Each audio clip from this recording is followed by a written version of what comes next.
Hey everybody, welcome to another episode from Pro Engineering, and finally, I'm at the track with SuperFly 2. This has been a long road. It's ready to go. Obviously, the body's not painted. I ran out of time to do that. Everything else is otherwise ready to rumble. So I'm going to take this out there and see how it works. Like one of the earlier running videos, all I've got is the GoPro. I don't have a second person here to record this for me, so I apologize. It'll be kind of small in the picture, but I think you'll be able to see it since it'll be bright white. I guess enough stalling, right? Let's see how it runs.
Oh, this is just for playing.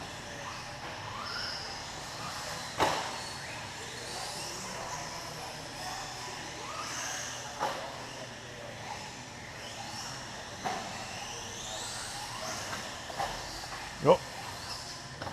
Stuck on the corner right there.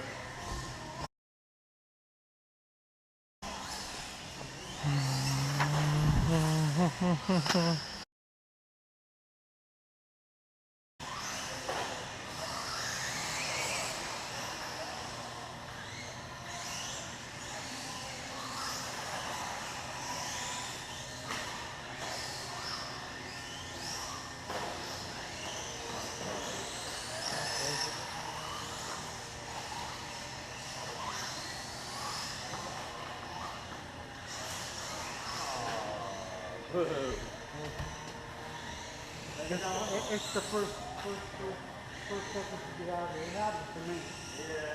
Yeah, I mean, you're a little better, but I'll just say, I don't, go ahead, bro. This is dangerous, dude. This is good one.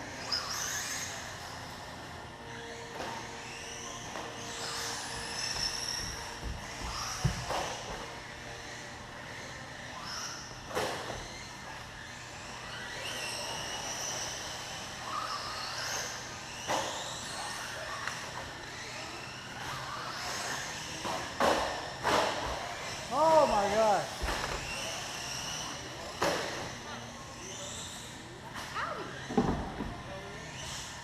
That turned the car off when he did that to it.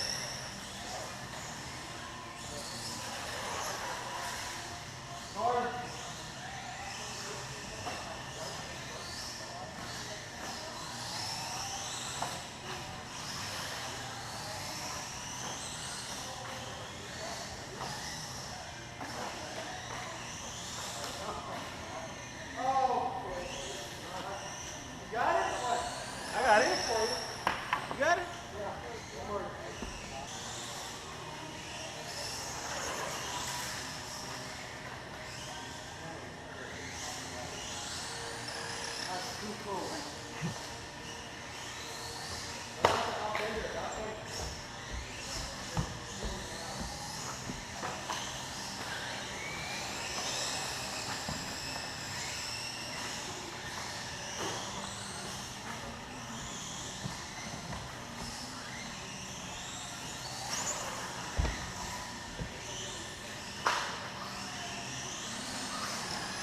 Stupid wing.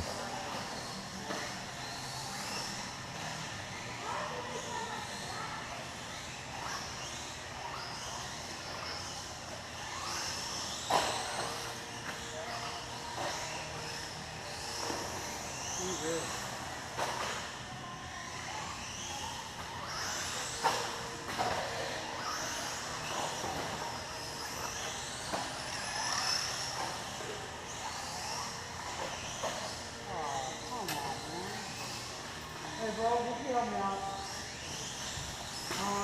What are you doing?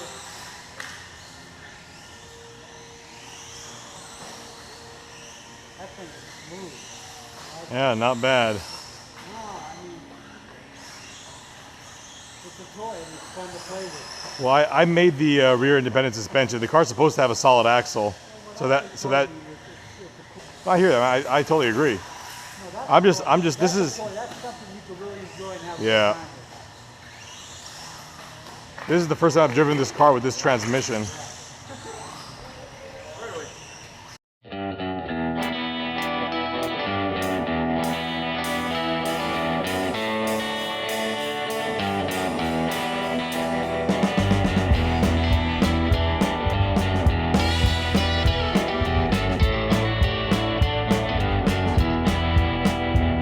My tank is full, I'm ready to go. You know I'm cool, I'm gonna get you into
Well, I don't even know what to say about that drive. This thing is awesome. I mean, I know I designed it, but I'm in love. But also, I'm a little disappointed. So let's get there when we get there.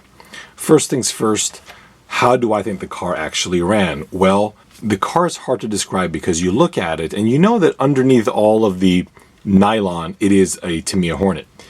And that's a little weird because it no longer is a Tamiya Hornet. And that is both why the car is so great, but also why the car is so disappointing.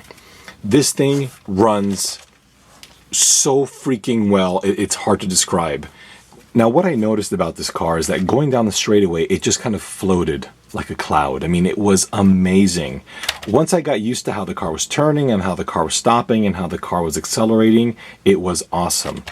One of the things that I may want to adjust later on is that I had a little bit too much steering, and that made the remote control a little bit twitchy, so I do need to dial the amount of rate back on the steering.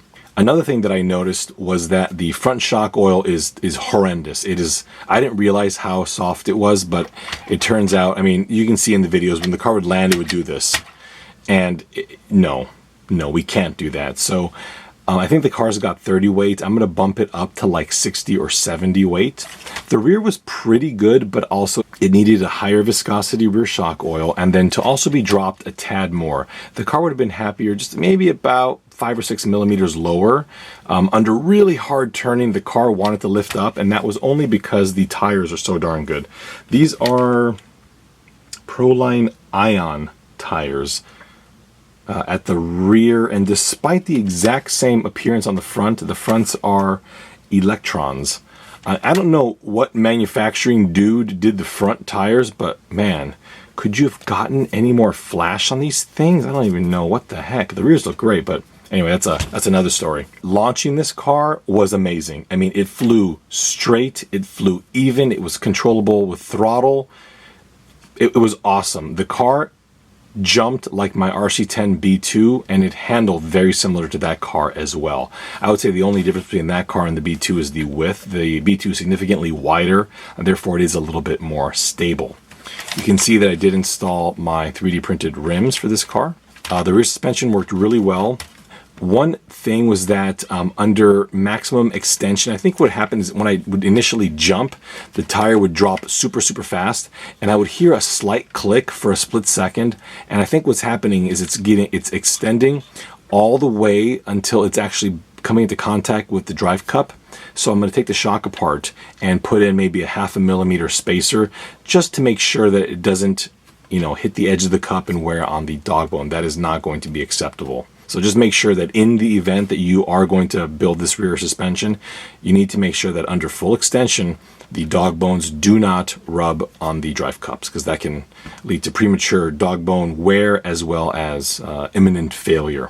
I wish I had more time to dial this car in. Unfortunately, I had only a chance to drive this thing about 35 minutes or so, and I had a lot of cars to try out, so I really could not do any dialing on this car, but it ran absolutely spectacular. I did pull the rear panel off, and you saw that I had the blue tape on here, and that was because none of this is painted, and I don't want to get dirt all embedded in here before I paint it. That might be kind of counterproductive.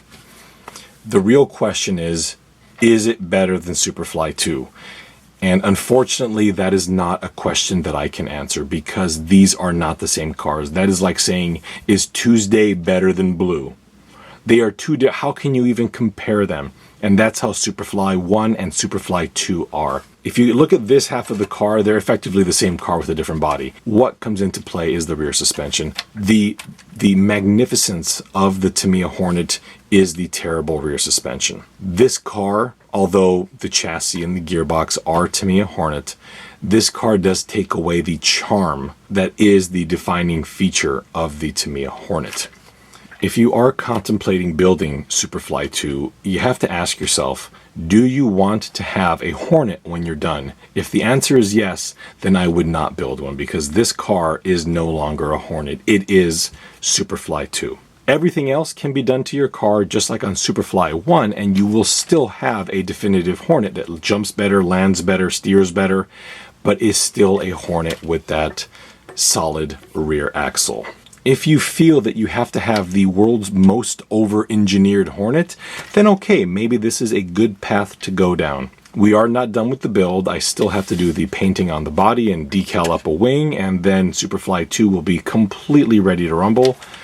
And it's been a great build, and I will have to say that I was supremely nervous driving this car the first time, because ultimately I could have built a failure. I mean, I did not know how this car was going to run. And for me, it ran, I mean, I can't even say how well it ran, because I was incredibly happy with the car. I will say this. After 30 minutes of driving this car, I put the remote down and drove SuperFly 1. For me, that car is still a Hornet and an amazing car to drive on the track. But this thing here is just about as modern as a Hornet will ever get. And maybe about as modern as a Hornet should ever get. I hope you enjoyed that video. Again, I really wish I had a better way to record it. Hopefully at some point I will get a better video camera, but right now that is simply not in the cards. Before you take off, please subscribe, as I do have more driving videos coming up of SuperFly 1 as well as Project Poison Dart. Please follow me on Instagram and Facebook at Ampro Engineering on both. I do have a new YouTube link, so I will have to post that as soon as I figure out what that was. And if you have any questions about where to find all these components, please watch the remainder of the build of SuperFly 2.0 and it'll have all the links to these components. However, I still need to do some fine tuning, and until then, I will not have them available for sale. You can find links to my website at the end of this video, as well as in the description. And please, before you take off, check out the band Blue Pinto, who graciously allows me to use their songs in my video. Thank you again, and we will see you next time when this car has got some sweet paint on it.